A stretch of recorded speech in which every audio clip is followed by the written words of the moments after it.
Professor, you said a lot of wonderful things about China, and surely they're doing a lot of things right. But how do you reconcile the fact that to make it work for China, it seems to be based on a high level of repression, environmental destruction, censorship, a certain ideological stubbornness? I mean, we've spoken about Hong Kong, the Uyghurs. How do you reconcile that, and why do you think that's? I mean, do you think that's tolerable? Thank you. I'm really glad you asked that question, because your question captured very well the Anglo-Saxon media's perception of China. And I would suggest to you very bluntly that it's a distorted perspective of reality. Let's take the first word you use, repression. If the Communist Party of China only relied on repression to stay in power, it would not create the most dynamic economy in the world, right? It is by far the most dynamic economy in the world. It has delivered the fastest growing economy for 30 years. And it has done this by educating the Chinese people to a level and extent that the Chinese people have never been educated ever before.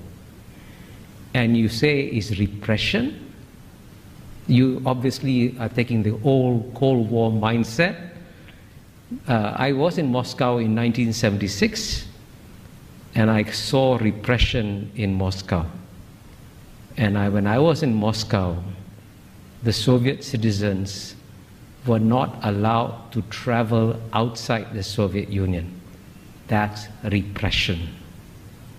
In the year 2019, 139 million Chinese left China freely.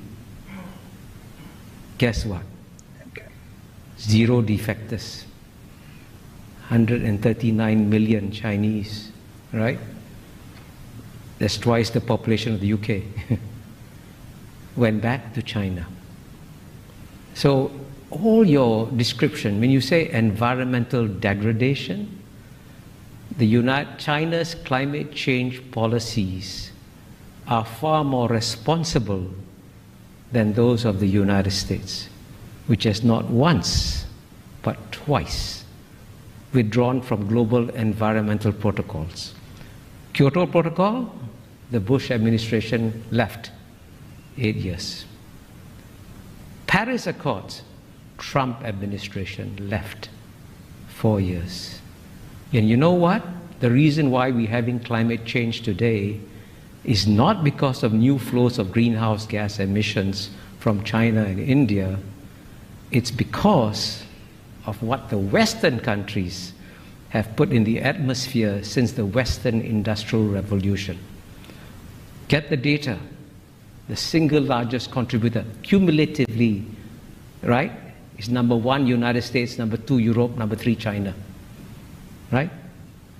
And the West wants China to pay an economic price for the current flows, but the West doesn't want to pay an economic price for what it put in the atmosphere. You want to deprive the Indians of electricity when the United States could just, by the way, if the United States could impose $1 a gallon tax, that would save the world. Cut down gasoline consumption, raise money for investment in green technology. Simple solutions. And by contrast, the largest reforestation program in the world is carried out by China. It has already reforested an area the size of Belgium or bigger, right? So all your descriptions capture the natural distortions of China that you get in the Anglo-Saxon media, which violate the rules of the Enlightenment, which say that you must be rational, calm, and objective, especially in understanding your adversary. And if the Chinese were as stupid and as incompetent as you describe them to be, don't worry about them. But I can assure you, you are now dealing with a far more intelligent and rational actor that doesn't fit any of the Anglo-Saxon categories that you applied to them. Please forgive my bluntness.